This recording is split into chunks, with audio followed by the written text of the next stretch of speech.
that's what I plan to cover over the next 10 minutes or so. A little bit about the environmental portfolio that sits within Watsila, a bit about our product range, where we are, what products we have, how we're bringing it to the market.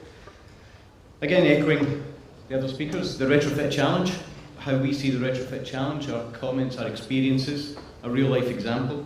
And then moving on to the training, in-service support, a bit of global support, and then finishing off with where we are with some reference cases. So as we've heard before, this afternoon from Ollie Johan, Watsila has got a wide presence within the environmental business, a wide portfolio of products. Within the ballast business, we started developing ballast probably about 6 or 7 years ago. So we're slightly later to the market compared to some of the other businesses that are already trying to play in this space. But what we have become quite successful at doing is bundling our product within the new build market with some of the other environmental products or some of the more classical Watsila engine and propulsion systems. And we've been working together a lot with our other sales teams around the world to bundle that together to make value for the customer, not only from a CapEx point of view, but also from an OpEx point of view. We're not only a product business, we're obviously a services business as well. We look after what we sell, and we have got a wide range of both key account managers, service engineers, and project managers dotted around the world that look after many of our products. And part of my role within Watsila is to get that network working for ballast as well.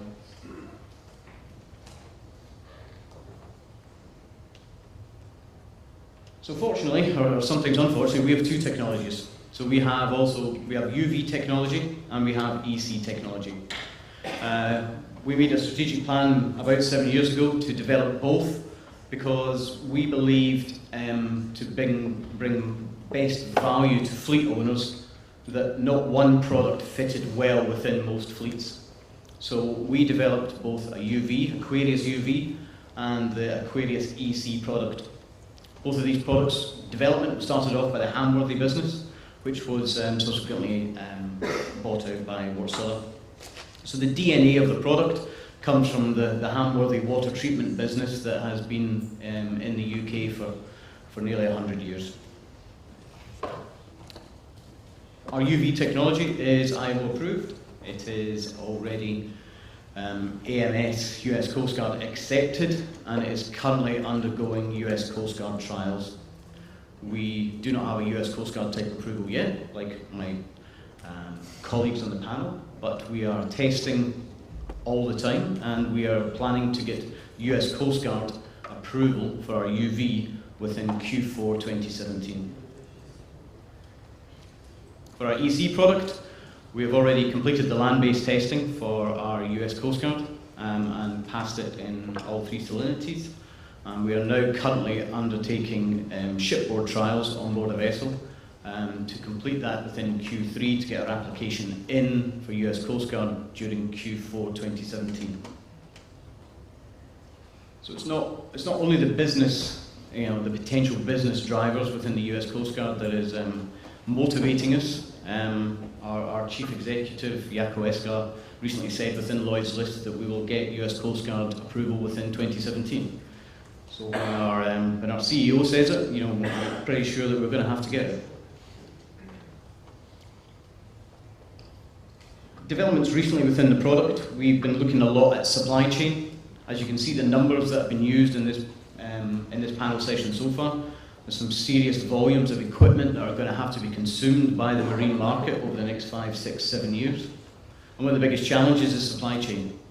So we've put a lot of work in supply chain with our existing facilities, both in the UK and within Suzhou in China, and signing license agreements with major ship manufacturers in China to give us access to increased volumes to meet the demand.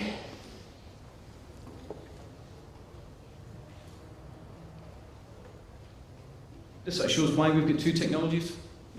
We don't think one technology, from our view, as marine engineers, we don't think that one technology suits the complete market. So we've embarked on having both technologies available to us.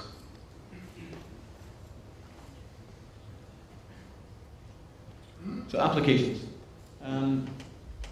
What I want to do is just run through a quick retrofit application that we completed later in 2016. This is on board the Mall Growth, a Bernard Schultz-owned vessel, who purchased a UV system from us. And then we teamed with them and their engineers and their team on how to learn and how to develop the installation of the UV system within the vessel. On this project, we managed it end-to-end for Bernard Schultz. So we arranged the surveys on board the vessel.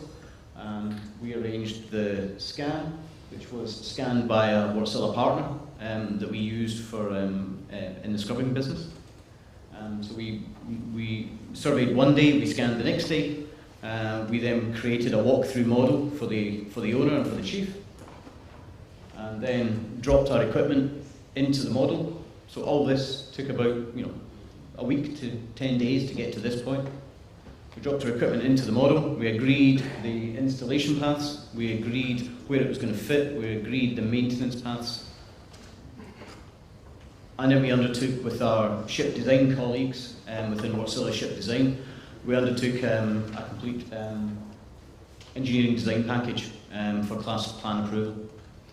So this was developed in association with the shipyard, and all the isometrics were produced for the shipyard, and the shipyard then took that information away and then went and manufactured all the pipework and bypass pipeline.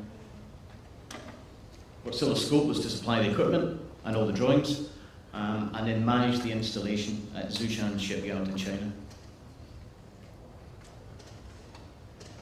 Unfortunately, ballast equipment's not very photogenic, but this is our UV chamber under production at our facility in Poole in the UK. And then this is the equipment installed. So, as I keep saying, service engineers don't take very good photographs, but in the foreground you can see a filter. This is a filter-safe filter that we use. It's on the bulkhead, and then behind it is a UV chamber, and then on the left is the bypass pipework that was manufactured and installed. This was set to work, installed and set to work within about 12 working days within the dry dock in China.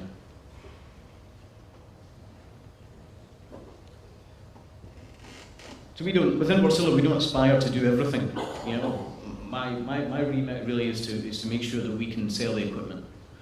So we either work with engineering partners, or we contract our own engineering partners, or we use expert consultants or whatever to be able to manage whatever the customer wants to be able to manage and achieve the installation is how we tend to look at this market.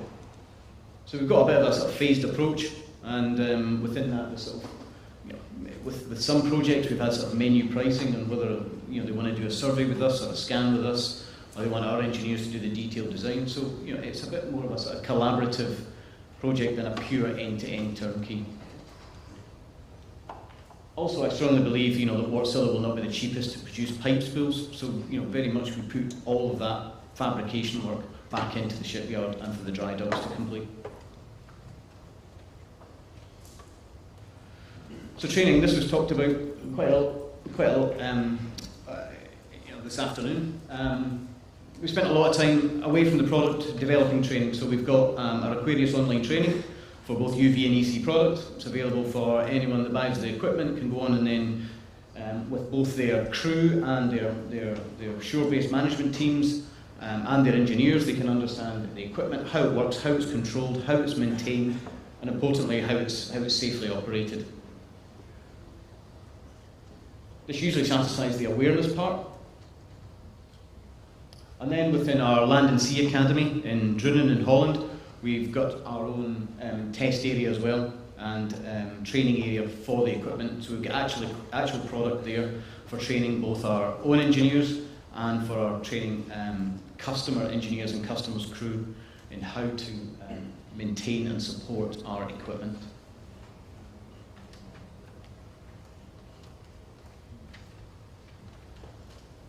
Global support. It's easy to show a map with lots of orange dots because obviously Watsila has got footprint in most areas, most shipping areas of the world.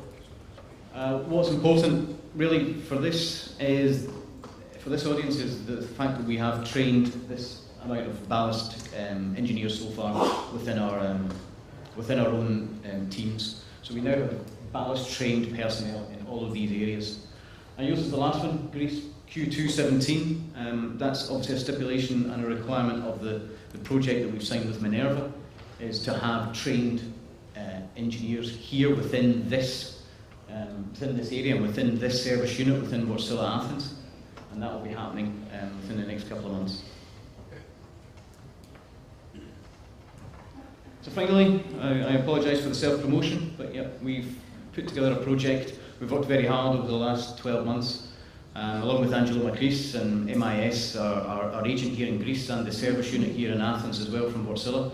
We've worked very hard with this operator to satisfy both the technical requirements, but also the global support requirements that's required for this customer. And yeah, we're very pleased to finally get the project signed and over the line in the middle of last week, and now the real work starts. So yeah, we look forward to it. So thank you.